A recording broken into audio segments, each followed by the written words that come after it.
Welcome to solverfy. Okay, so in the first one of this problem, we have solid titanium reacting with oxygen gas to produce titanium oxide.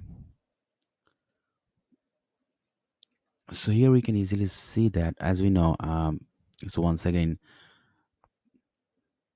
to remind you of the balancing rule, first we will balance the metals, then we will balance non-metals other than hydrogen and oxygen, then we'll balance hydrogens, and finally we will balance oxygen. So we'll follow this simple rule to balance our equations, and it will be much easier to do this way. Okay, so here if we look at our metal, here is titanium. So we have one titanium in each side, and if we look at oxygen, we have two oxygen each side. So that means this equation is already balanced. We don't need to balance it. Now let's go to our second example, where we have silver 1 oxide. So silver 1 oxide means the charge of silver is 1. That means the formula will be Ag2O, since oxygen has 2 minus charge on it. So silver oxide will be dissociated to give us silver and oxygen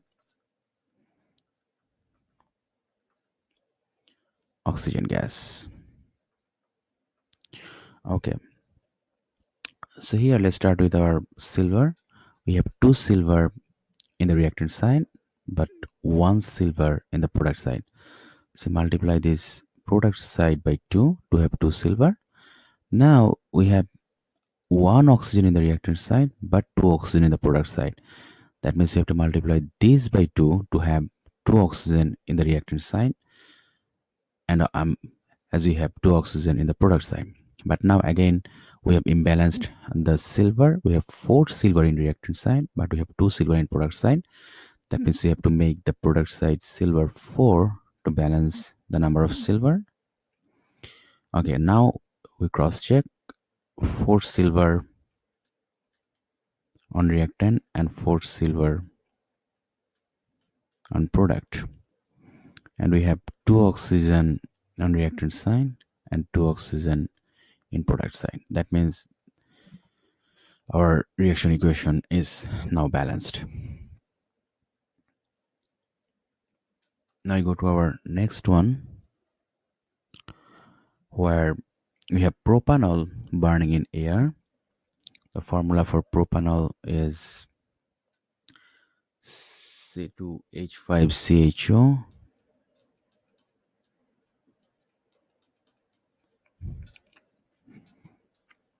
liquid form. It will react with oxygen, that means with air,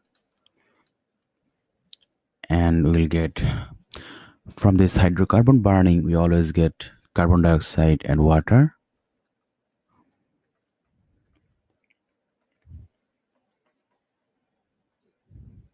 H2O. Oh, it's gas. Have it in steam form. Okay. Now here we can see that we don't have any metal here.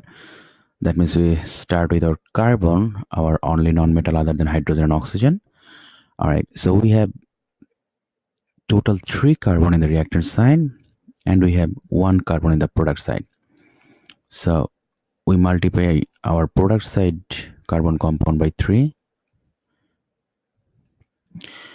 Now we have 3 carbon on each side. Then we have to look at our, okay, we write down our numbers here, 3 carbon in each side. Now we have 6 hydrogen in the reactant side, and we have 2 hydrogen in the product side. So let's now multiply this water by 3 to have 6 hydrogen in the product side also. Now we have 6 hydrogen on each side. Now let's go for oxygen.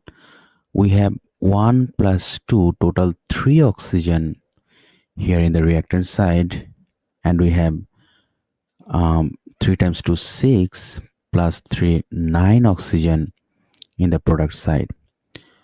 So we have 9 oxygen in the product side, and we have 1 plus 2 3 oxygen in the reactant side. So if we multiply this oxygen by 4, now we have 8 oxygen here plus 1, that means 9 oxygen in the reactant side also.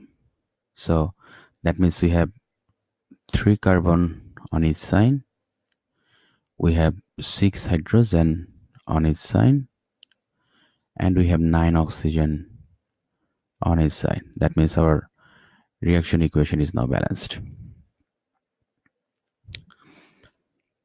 Now go for the final one, where we have methyl tert butyl ether burning in oxygen. So the formula for methyl tert butyl ether is C5H12O.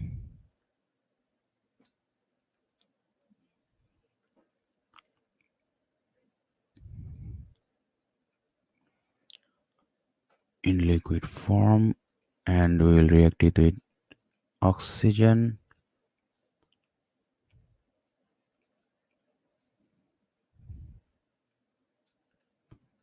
to produce again CO2 and H2O, which is a common product in the hydrocarbon burning.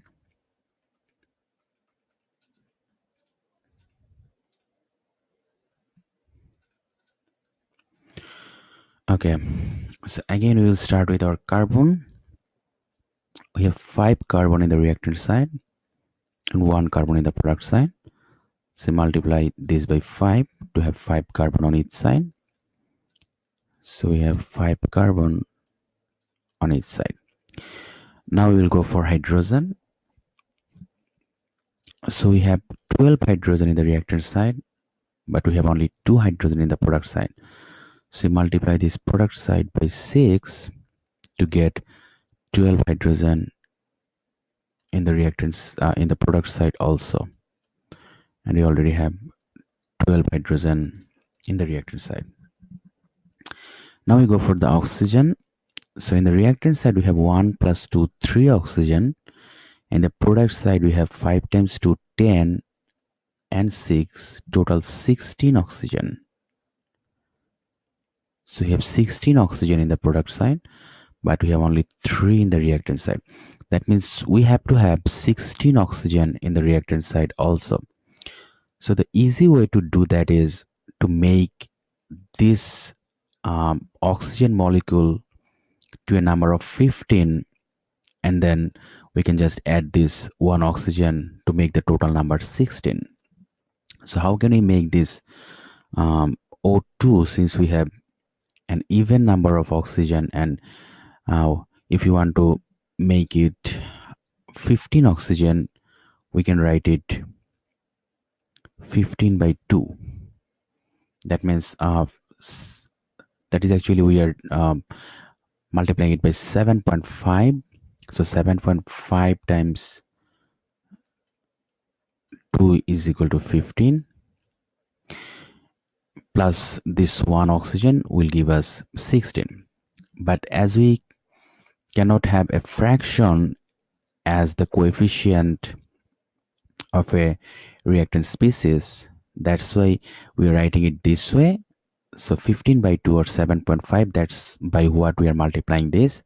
Now we have the equation balanced, but we have to have a whole number here, and to have the whole number, what we'll do, we'll multiply the whole reaction by 2, since we have a 2 in the um, as we have 2 here in this bottom of this 15, we will just multiply the total reaction equation by 2. So if we multiply the total reaction by 2, we will have 2 here, and if we multiply this by 2, that means this 2 and this 2 will be crossed up, and we'll have only 15 here,